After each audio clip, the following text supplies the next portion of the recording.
संदर्भात मी कलेक्टर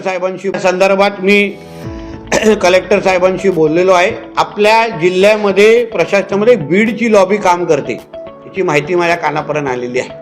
तर त्या संदर्भात मी कलेक्टरांना सांगितले की मला त्याच्याबद्दल माहिती तुम्ही माझ्या पुढच्या दौऱ्यात द्या।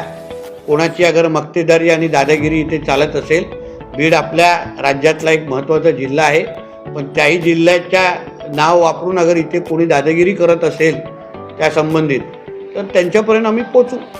आम्ही मॅनेज न होणाऱ्यापैकी लोक आहोत आणि आम्हाला विकत घेतील अशी कोणामध्ये क्षमता नाही, म्हणून माझ्या जिल्ह्याची कोणी बदनामी होणार नाही एवढी काळजी कोणी घेऊन या काही गोष्टी करत। जसं मी तुम्हाला नियमामध्ये काम करा, आम्हाला काही आम्ही तुम्हाला मदतच करू। प्रत्येक खात्यामध्ये नियमाला धरून जो जो विषय असेल त्याला प्रोत्साहन दिलं जाईल।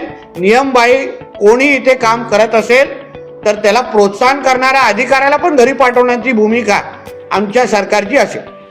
घाटावर सुरू होण्याच्या बरोबर घाटावर सुरक्षा पण ही महत्त्वाची आहे, म्हणून उगाच कुठेतरी अपघात होता कामा नये। त्या दिवशी कसे 5-5 पराभूत उमेदवार गेले तिकडे। माझी इच्छा आहे की त्यांनी परत निवडणूक लढवावी। पराभव करण्यासाठी आम्हाला कोणतरी हवं आहे समोर, म्हणून त्यांच्या आंदोलनाला काय प्रॉब्लेम नाही। कोणी थांबवलं का आंदोलन? गेले आरामात, फोटो काढले, मस्त फॅमिली फोटो आला आणि परत आले। पण घाट सुरक्षित सुरू झाला पाहिजे हा माझा मुद्दा आहे आणि तो आम्ही सुरक्षित करणार आणि घाट दर्जेदार करणार एवढा शब्द माझा आहे। शासनाच्या गेली काही वर्षापासून तोल सुटलेला आहे, म्हणून हे सगळे अवैध विषय सुरू झालेले आहेत। त्याच्यावर आता कंट्रोल कसा आम्ही आणतो ते तुम्ही येणाऱ्या काळामध्ये बघा ना। जिल्ह्यामध्ये आता जिल्ह्याची प्रतिमा आणि जिल्ह्याच्या भावी पिढीवर कोणी पण मस्ती करून दाखवावी हे माझा चॅलेंज आहे, ओपन चॅलेंज आहे। त्यांचा सामना थेट नितेश राणेची आहे, म्हणून कोणालाही त्या संबंधित सोडला जाणार नाही। हे असं कोणतरी रेल्वे स्टेशन दाखवण्याची कोणी हिंमत दाखवली, कुठला तो अधिकारी होता त्याच्यावर पण मी पोलिसांना माहिती माहिती घ्यायला सांगितलं। बोला तुम्ही इन्क्वायरी जाहीर करा। बांगलादेशीच्या 2 महिला इथे येतात, आणतो कोण, ठेवलं कोण जातं आणि मग त्यांना का खोटं बोललं जातं की बाबा ते पोलीस स्टेशनवर अटक आहे। ह्या सगळ्या जे काय मस्ती जिल्ह्यामध्ये चालू आहे ना, जिहादी मानसिकतेला माझ्या जिल्ह्यामध्ये थारा नाही। ठेचण्याचं काम आम्ही करू प्रशासनाच्या माध्यमातून, ते तुम्हाला दिसेल। आमच्या जिल्ह्याच्या भावी पिढीकडे किंवा इथे कोण ड्रग्ज आणण्याची ना हिंमत करणार हात कापतील। हे जे काय बाजारपेठामध्ये हे जे काय बाहेरचे फेरीवाले यूपी बीपी बिहारचे येऊन जे बसतायत ना, सगळ्यांना काढला जाणार इथे। कोणालाही सुरक्षेच्या दृष्टिकोनातून इथे कोणीही माझ्या जिल्ह्यामध्ये मस्ती करायला कोणाला परवानगी नाही। कुठल्याही पद्धतीचा बेशिस्तपणा, कुठल्याही पद्धतीचा भ्रष्टाचार आणि जिल्ह्याची बदनामी करण्याचा कुठलाही प्रयत्न कोणीही करत असेल, मग तो कुठल्याही पक्षाचा असेल, सहन करणार नाही। आमचा सिंधुदुर्ग जिल्हा हा ड्रग्ज मुक्त, कुठल्याही तालुक्यामध्ये कोणीही गौमासची तस्करी करण्याची कोणी हिंमत करू नये।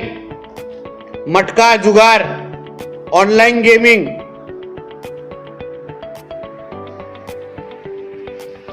व्यवसाय म्हणजे वैश्य व्यवसाय, या कुठल्याही प्रकारच्या अनधिकृत गोष्टी ज्याच्यामुळे समाज आणि सिंधुदुर्गाची बदनामी होईल इथे सहन होणार नाही। जे माझे हे पत्रकार परिषद ऐकत असतील त्यांनी आत्ताच आपल्या सगळ्या आशा गुंडाळल्या पाहिजेत। ड्रग्सच्या संदर्भात, बीफच्या संदर्भात कोणीही या जिल्ह्यामध्ये कुठल्याही प्रकारची मस्ती चालू ठेवली असेल, त्यांनी माझी ही पत्रकार परिषद ऐकल्यानंतर तिकडल्या तिकडेच आपल्या बॅगा बिस्तारा गुंडाळाव्या। प्रत्येकापर्यंत आम्ही पोचण्याचं काम आम्ही करणार। पोलीस यंत्रणा 100% इथे वापरली जाणार। जे काही सडके आंबे आमच्या ह्या सिस्टममध्ये असतील ज्याच्यामुळे आमची सगळी प्रशासनाची कोण बदनामी करत असेल, कारण का या सगळ्या गोष्टी प्रशासनाच्या काही आतमधल्या मदतीशिवाय शक्य नाहीत. कोणतरी आतमधले आमचे सडके आंबे असतात जे त्या लोकांना मदत करतात आणि त्याच्यामुळे ही सगळी हिंमत वाढते. मी गेली 10 वर्ष विरोधी पक्षामध्ये राहिलेला कार्यकर्ता आहे.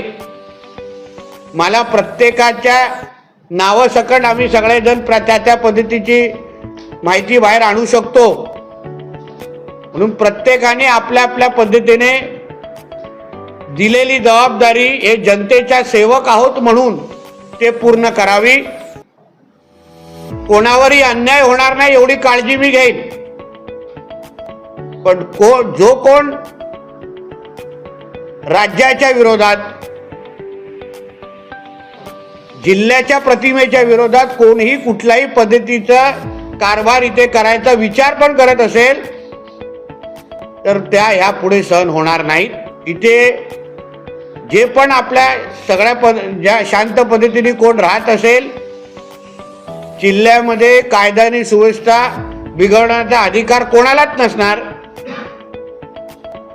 म्हणून प्रत्येकाने आपल्या आपल्या पद्धतीने जबाबदारी वागणं अपेक्षित आहे. मी 10 वर्ष विरोधी पक्षामध्ये राहिलेलो आहे म्हणून विरोधी पक्षाच्या कार्यकर्त्यांना कसं वागवलं जातं याचा चांगला अनुभव मला आहे. मला किती प्रेमाने वागवलं गेलं याचा सगळ्याचा अनुभव मला चांगला आहे. म्हणून मी सगळ्या राजकीय किंवा माझ्या प्रतिस्पर्धी पक्षाच्या जे काही विरोधी पक्ष या सरकारचे आहेत त्यांना सांगेन कोणावरही अन्याय होणार नाही. पण कोणीही जिल्ह्याची शांतता आणि सामान्य लोकांना कोण त्रास देताना दिसेल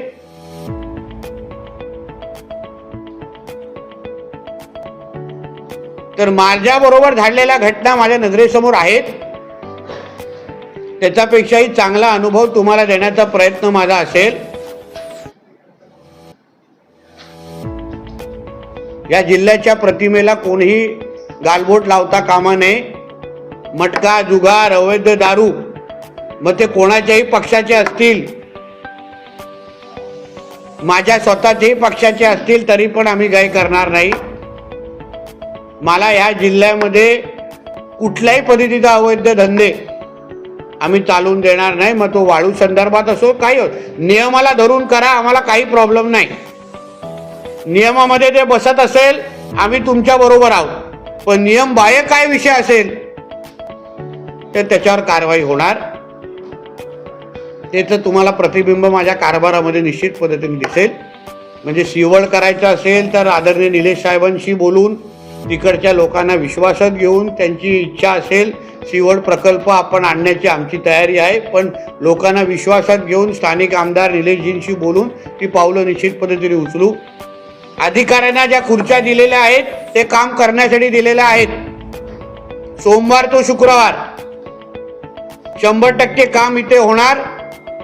शनिवार रविवार पाहिजे आराम करा, काही हरकत नाही. सोमवारी सकाळी हजर झालंच पाहिजे. उगाचच्या कोणाला इथे मी सुट्ट्या कोणाला देणार नाहीत.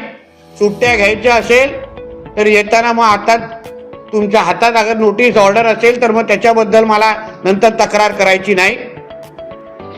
काम करायची इच्छा नसेल तर ते तुमचा निर्णय आहे. मी तुम्हाला तुमच्या बदलीमध्ये पण मदत करेन असं सांगितलं. पण या जिल्ह्यामध्ये उगाच सुट्ट्या मी कोणाला घ्यायला देणार नाही. नवीन घडामोडी पाहण्यासाठी आजच आम्ही मुंबईकर 24 तासला लाईक करा, सबस्क्राईब करा आणि अपडेट रहा.